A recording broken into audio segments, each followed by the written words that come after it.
ಆನಂದಜಿಯವರು ಕಾಳಿಕೃಷ್ಣ ಠಾಕೂರ್ ಎಂಬ ಭಕ್ತನ ಮನೆಯಲ್ಲಿ ಉಳ್ಕೊಂಡಿದ್ದಾರೆ.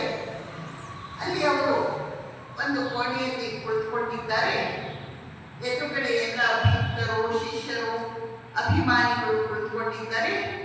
ಸ್ವಾಮಿ ವಿವೇಕಾನಂದರು ಅವತ್ತು ಹಾಸ್ಯ ಮಾಡುವ ಭಾವದಲ್ಲಿ ಇದ್ದಾರೆ.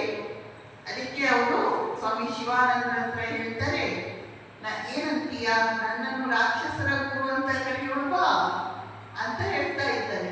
ನಾನು ಶುಕ್ರಾಚಾರ್ಯ ಅಲ್ವಾ ಅಂತ ಹೇಳ್ತಿದ್ದಾರೆ. ಅದಕ್ಕೆ ಕಾರಣ ಏನು ಅಂದ್ರೆ, ಸ್ವಾಮೀಜಿಯವರು ವಿದೇಶಿಯರಿಗೆ ಬೋಧನೆ ಮಾಡಿದ್ರಲ್ವಾ, ವಿದೇಶಿಯರನ್ನು ಆಗ ಭಾರತೀಯರು ಮ್ಲೇಚ್ಛರು, ರಾಕ್ಷಸರು ಅಂತ ಕರೀತಾ ಇದ್ದದ್ದು. ಅದು ಒಂದು ಕಾರಣ. ಇನ್ನೊಂದು ಕಾರಣ ಏನು ಅಂದ್ರೆ, ಸ್ವಾಮೀಜಿಯವರ ಕಣ್ಣಿನ ಒಂದು ನರಕ್ಕೆ ಪೆಟ್ಟಾಗಿ ಬಿಟ್ಟಿತ್ತು. ಅದರಿಂದಾಗಿ ಅವರಿಗೆ ಕೊನೆಗಾಲದಲ್ಲಿ ಒಂದು ಕಣ್ಣು ಕಾಣಿಸ್ತಾ ಇದ್ದಿಲ್ಲ.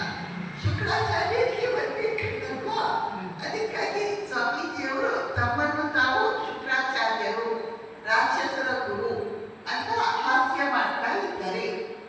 ಈ ಹೊತ್ತಿಗೆ ಶಿಷ್ಯ ಸ್ವಾಮಿ ಸದಾಶಿವಾನಂದರು ಬಂದು ಪ್ರಣಾಮ ಮಾಡಿ ಕುಳಿತುಕೊಳ್ತಾರೆ. ಆಗ ಸ್ವಾಮೀಜಿಯವರು ಹಾಸ್ಯ ಮಾಡುವ ಮೂಡಲ್ಲಿ ಇದ್ದದ್ರಿಂದ ಸ್ವಾಮೀಜಿ ಅವರಿಗೆ, ನೀನು ರಾಮಾನುಜ ಸಂಪ್ರದಾಯದ ಪ್ರಕಾರ ನಮಸ್ಕಾರ ಮಾಡು ಅಂತ ಹೇಳಿದ್ರು. ಬೇರೆ ಹೊತ್ತಿನಲ್ಲಾದ್ರೆ ಅವರು ಆ ರೀತಿಯೆಲ್ಲ ಮಾಡಿಸಿಕೊಳ್ಳುವವರಲ್ಲ. ಆದ್ರೆ ಈಗ ತಮಾಷೆ ಮಾಡಬೇಕು ಅಂತ ಅವನಿಗೆ ಅನ್ನಿಸಿದೆ. ಸ್ವಾಮಿ ಶಿವಾನಂದರು ಹೇಳ್ತಾರೆ, ಬೇಡ ಬೇಡ, ಅವನಿಗೆ ವಾತರೋಗ, ಅವನ ಮೂಳೆಗಳೆಲ್ಲ ನೋಯುತ್ತವೆ, ಇಲ್ಲ ಅದರಿಂದ ಅವನಿಗೆ ಒಳ್ಳೆಯದಾಗುತ್ತೆ ಮಾಡಿ ಅಂತ